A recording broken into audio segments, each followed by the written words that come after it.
And we are live. Joining me tonight is Mr. Andrew Cam, and Good Andrew, evening. better known as Fat Produce. Greetings. How's everyone doing tonight? Doing better than a lot of the people in Westworld. Yeah, a lot of people in Westworld.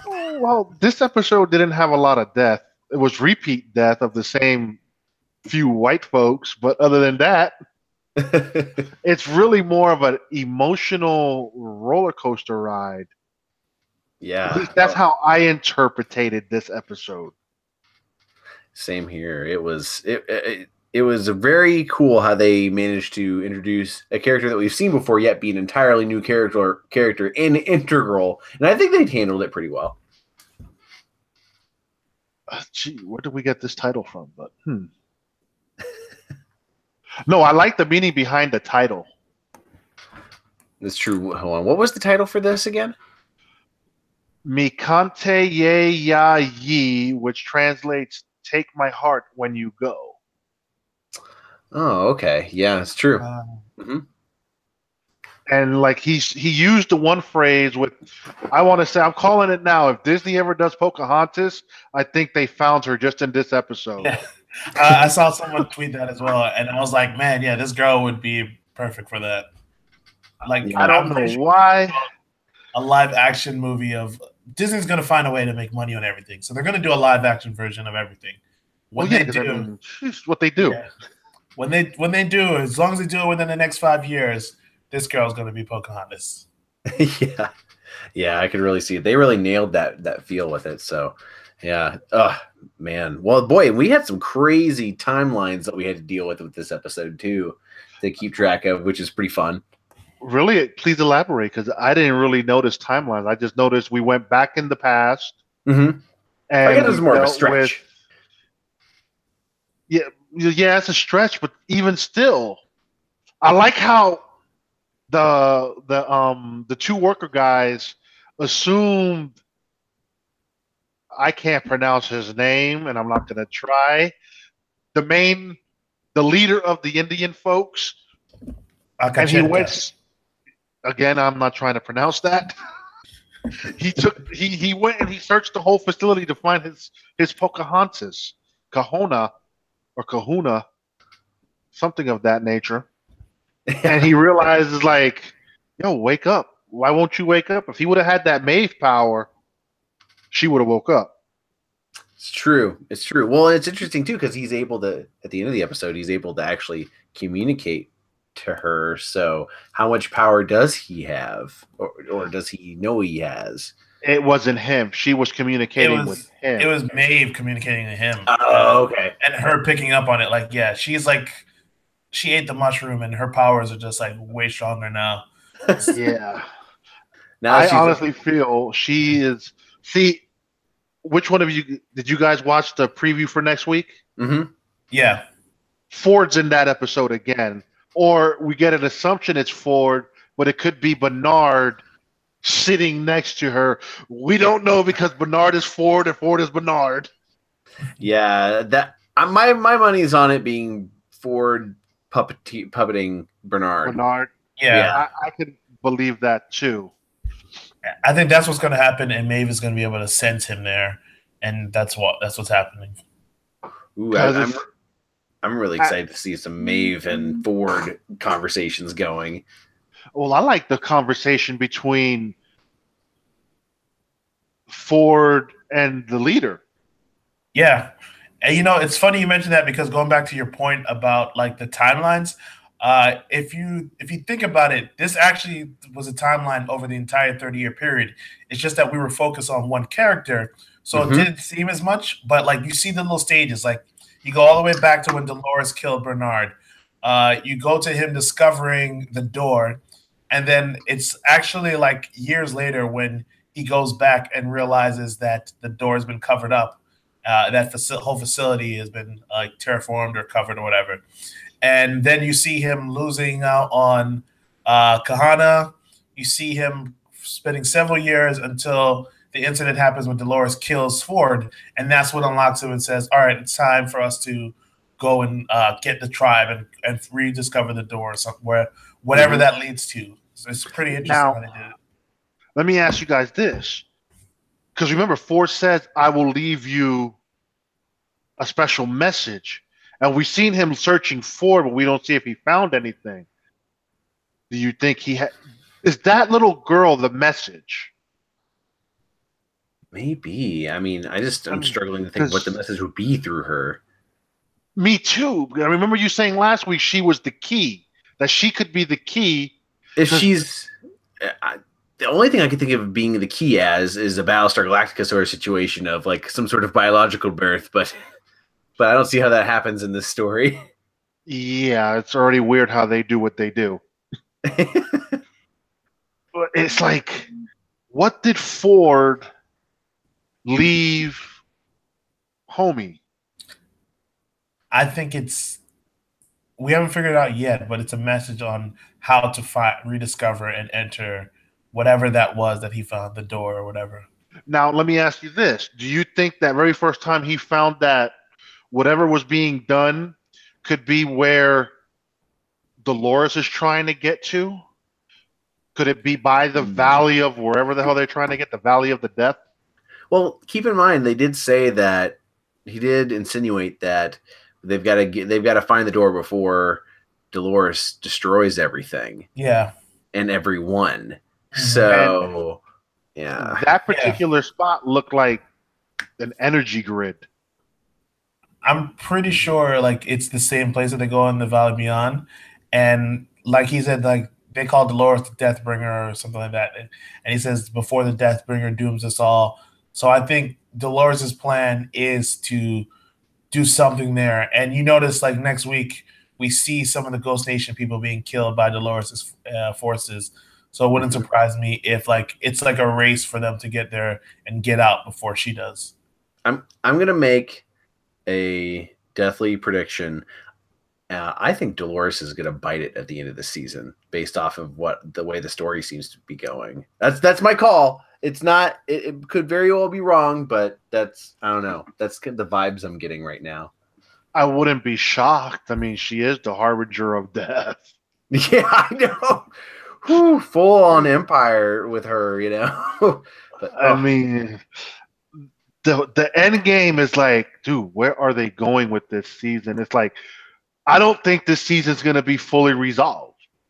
No way. There's only 2 episodes left, and they're creating more questions than they're answering. It is not even like last year where it kind of led up to like a cliffhanger moment. Mm-hmm. These are just full on. You're going to need like another 4 to 6 episodes to understand what's happening here. Yeah, they're setting this up completely different than last year. Well, don't worry. Watch this next season. They go the 24 route instead of like taking place over like 2 weeks. It's like 24 hours. That's what they'll do to stretch it out. See, that's the question. This episode did nothing with that, with the exception of Tessa Thompson, the snitch that turned Maven. Mm-hmm. So we had that little spot, but that's like current timeline. But everything else, like you said, is stretched through that 30-year history, which it didn't even feel like it did. It felt like it was just a few hours of Homie traveling. Yeah, because telling story. If I told you all of this happened over like a 3-month period or whatever, you'd be like, oh yeah, I can see that. And the only reason why we know it's 30 years is because we saw them going back to the original stages of the park, and then when Ford was alive and had the conversation with him. This could have easily, if not for those moments, been something that took place over like a couple of months span. I will say, man, the quality control for Westworld kind of sucks. They just like let this guy come up. And it's like, oh, we never updated him, and they just let him walk around. That excuse me in your house. If you discovered something that hadn't been updated in 10 years, and then you plug it in and try to update it, which is beyond me at all. Like, I can't think of any tech that would last for 10 years that would be worthy of an update at this point. I know, right? You got to understand, it's Westworld tech, so. Yeah, and then, like, I remember when I turned on my Windows PC for the first time in 6 months, I had to update this, then update this, and then a patch, and then another update, and then I had to redo the drivers. And I'm like, this must have been the longest update ever. And they walk away to go get smoothies or whatever. And this guy just walking around the facility with complete rain. Well, and here's the other thing too. Remember in the first season we saw the Wyatt Earp early.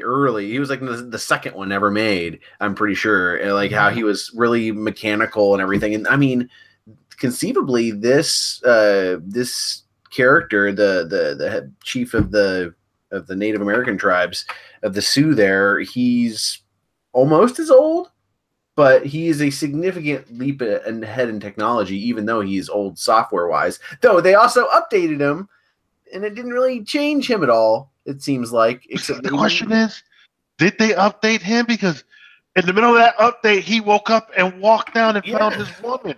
Well, I mean, I guess you would think they have some sort of crazy 5G that they could do. But see, that's the thing. Why didn't they issue an over-the-air update? Yes. Yeah. Well, he's just walking around. He just falls down and then like gets back up and then goes. Obviously, we've seen in this episode that he was still most likely getting updated when he went looking for his girl. Yeah. Apparently, some of the people in Westworld have the ability to turn off auto updates in their settings menu. I didn't know that they had that option. They didn't turn on developer options on his software when they got him set up there. Because where else do we go? Because this episode didn't do much. It only really talked about the girl and homie and his other girl. It's more of setup, really, and it's exciting to see what they're going to end up doing going forward. I'm interested to see what's going to happen with the Man in Black, William, and his daughter kind of coming up, because she wants to patch him up, and I think she wants him, because we see in the preview we're going back in time to when his wife was still alive, at least for a brief second, and then she'll be dead again in the tub. Yeah. So my thing is, what drove her to want to commit suicide? Was it the fact that he spent more time in the park? Or is it the fact that she found out that he was in love with the robot? I wonder. I think the one good thing is we finally saw his brother-in-law when he was butt naked off the horse. Suffering horrible brain-damaging heat stroke. But see, that's the question. How hot is it in Westworld? Well, I mean, they haven't really stated, said whether is it artificial sunlight? Is it a dome? Is it the actual sun? Are these real elements that they deal with? We haven't gotten there yet. They have to have some form of weather control, because we haven't had. I don't know. I feel like they have to have some sort of form of weather control, because if they're somewhere in the Pacific, you'd think that they might get a typhoon or something, or a so a tsunami. Yeah, it's got to be, because we know that Westworld is like desert and town. Shogun World was snowing at the same time, they have jungle conditions in the I guess it was India World or something like that. So like you've got three very different climates within a close span. This is not like a whole continent that you're walking across, so there has to be some kind of weather control going on. Yeah, so which even raises the bigger question of what are they going to do when they get out of there and the whole world converges on them to stop them?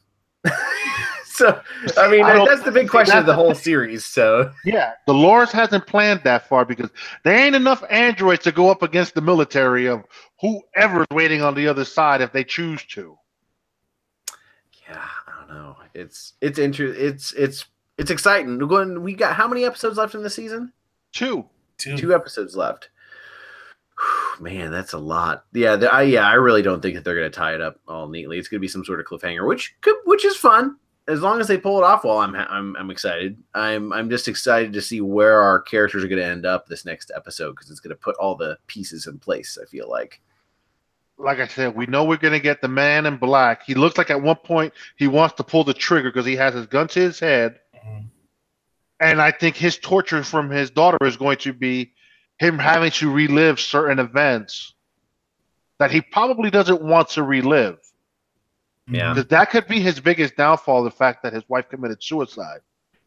And I think the daughter is going to find a way to make, like, I don't know if it was destroy Westworld or do something like ruin the father's plan somehow, and make him suffer that way. Because when she tells the chief, she's basically like, "Oh, we both want the same thing, to see him hurt, but my way is better."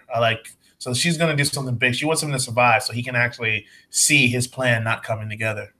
Yeah, I'm still trying to decide whether she's going to end up, if she survives the rest of the season, what if she's going to be an antagonist or protagonist sort With the of daughter? character. Yeah, in the relation to basically like the If plight she survives to make her dad's life a living hell, and then most likely if he does bite the bullet, she probably takes up his mantle. She might not want the business, but she might still try to figure out what the hell's going on with these robots. True.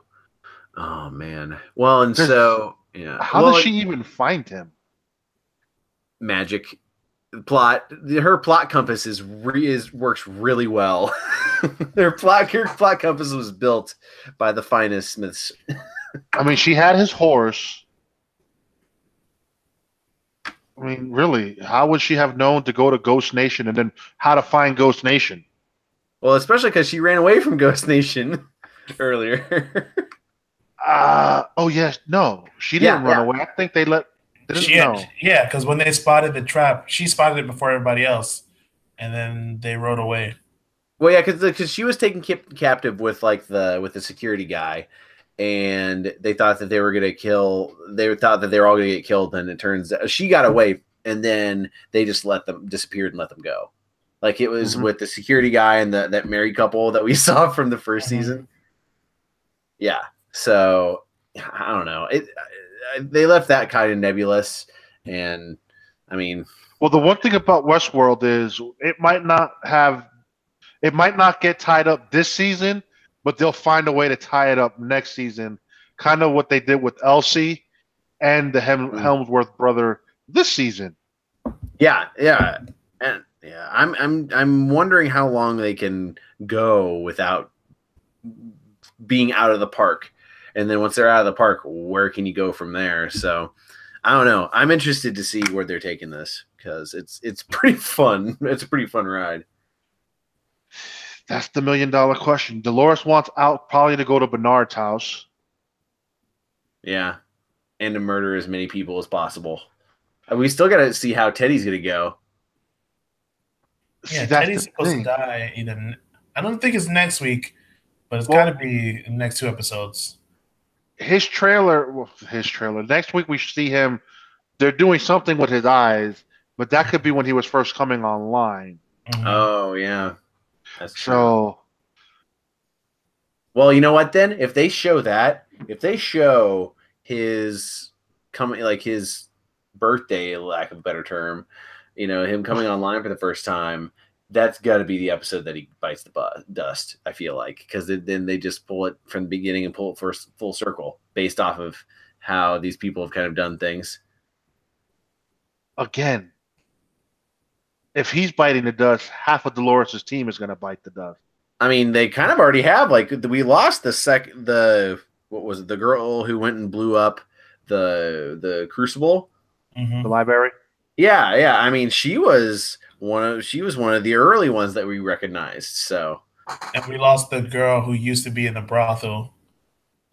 She's gone. Clementine, yeah. And yeah, so she actually lost a lot of people in that attack to free her father, because there weren't that many people that left the station with her. That's why I think it was really dumb of her to kill all those ex-Confederate dudes who they could have been extra bodies for the fight. That's why I was like, I've not really been on board Dolores's train, lack of a better term, most of the season, because of just like it's you don't waste resources like that when you got the whole world stacked against you. You know what this episode gave us? This just like it did with Shogun World, the native tongue of the Indian. I found it interesting. Yeah, just reading the dialogue, and then the scenery was magnificent. Yeah, this was one of the best shot visually episodes that they've had this year. Like all the landscapes that they had, like the colors of it. Like I really like this episode. Mm-hmm. Yeah, it was. The internet might sit there and say, "Oh, this episode was boring. It didn't do much," but in reality, it most likely did a lot more than what we can piece together and think. This is one of those episodes you probably need to watch 2 or 3 times with the previous episode to really figure out what went on. Mm-hmm.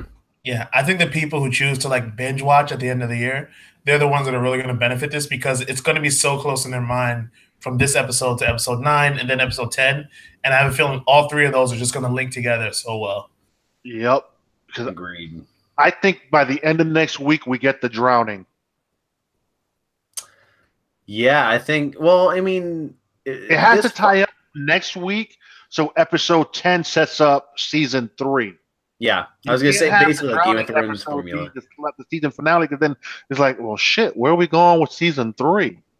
How do you tie this up? You normally like to tie up. Even Game of Thrones does it. They kind of tie up the season while still setting up the next season.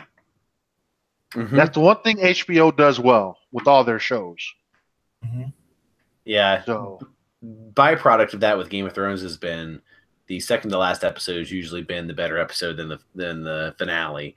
But the finale's always been the setup for the next season. Right, exactly. So yeah, it's so this next then this next episode should be a red letter episode, hopefully. It has to be, because I mean this episode it wasn't as dramatic as season 1's the 8th episode, but it gave us knowledge. Mm-hmm. Mm-hmm. So it's doing something. Yeah, it's like overall so far this season's not had as many WTF moments, but it's done a lot more to world build. And I'm enjoying the world building. I've always enjoyed the world building in Westworld. Mm-hmm. Agreed. Same here. But I mean, anything else, guys? I ain't got nothing. Yeah, I've covered just about everything I could think of really on here. There wasn't much to cover. That was what this episode gave us. This episode really gave us a long format of a 30-year gap that it didn't feel like it was 30 years. Yeah, this was the most like focused, but at the same time spread out episode. Like I know that's contradictory, but like it really felt that way. It's like you're really following one like stream of content, and then it's like all of a sudden you start to think about it like there's a lot going on here, and like they're just laying the groundwork for something that's gonna. I really hope it pays off in the next couple of weeks. But like this was kind of interesting. At first, you know where my connection went with this? That the little girl became Kona. But then it's like towards the end of it, it's like no, he's protecting her from Maeve because of he was talking to her, telling the story through her, so Maeve could understand it. Because Maeve was tapped in through her super 5G connection, trying, I guess, pinpoint her daughter to have a connection of where she was at. It's just like, damn, what the hell is going on? So something is going on to where it was a storytelling to maybe get Maeve to realize that the Ghost Nation wasn't as bad as she thought. Mm-hmm. And if you remember earlier, Maeve in her flashbacks, she connects the Ghost Nation with like the negative memories that she had with the Men in Black coming and killing her and the baby. But like we see in this episode, it was just him checking in, looking and making sure, oh, they're okay. And then he goes and makes the maze to try to like warn them. So he's not really like a threat to them, but when she looks back in her memories, it's like fragmented. She only sees the threat of it. So it's kind of cool where he's like telling the story to say, "Hey, Maeve, relax. Like I got this." Yeah, we're here to protect you. And then he was apologizing for the time that he couldn't protect her. Mm-hmm. Yeah. One thing that's kind of funny with this whole 30-year time span thing is he didn't die this whole time. So I wonder if at one point he's like, he died once. Yeah, once. It's like, why am I not aging? What? It's a little thing. You're just like, it's like, wait a minute. I'm looking great for my age right now.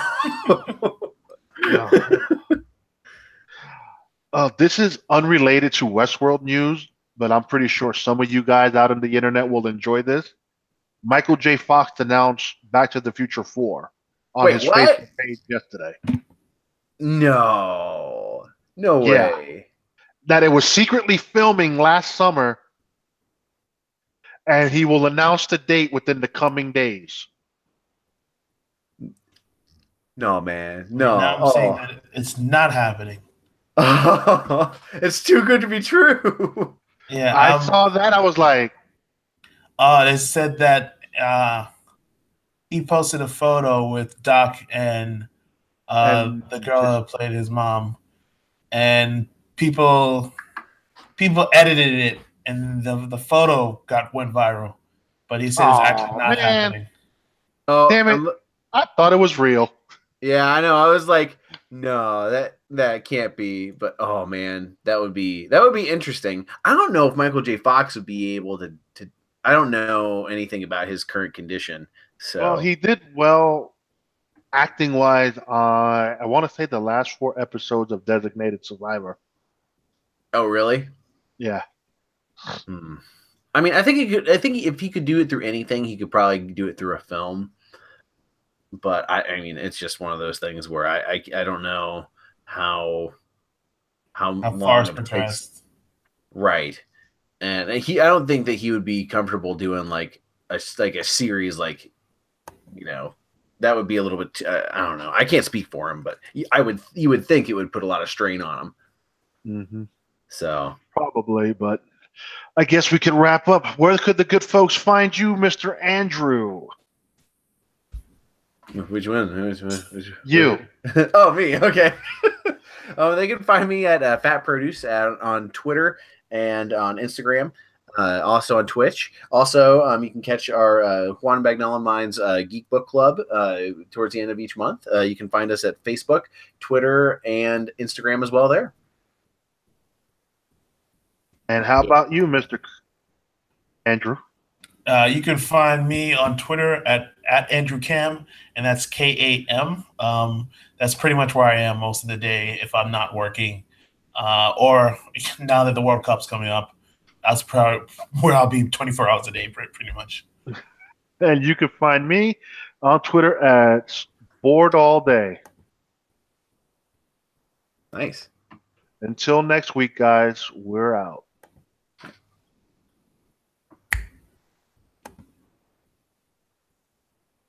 Finger snap ain't gonna work here.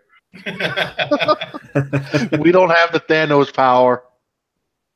Yeah, I know. How do we? I sent him the message. Oh, okay. So you just gotta hang around until he realizes, oh, I should turn this off. Wait, are you guys watching the Fallout 76 announcements? Not I. I don't have interest in gaming news like that. Oh man, mine's decreasing. But when it's Bethesda and open world stuff, I try to keep track a little bit. But well, maybe, I don't know. I got to see my other little YouTube partner. He's into all this stuff, and I told him if you want to do a show on all the latest news, we could do one. So let's see what happens there. If it goes up, it'll probably go up on Board Gamer. Let's see. I'm trying to see. There's some sort of beta going on for this, but yeah, I haven't been able to actually see anything because they're announcing it right now, but I don't know. I just wanted a Fallout game or Elder Scrolls game with co-op, which would be fun. I stopped watching because I got I don't play as often as I used to, and I got burned by For Honor.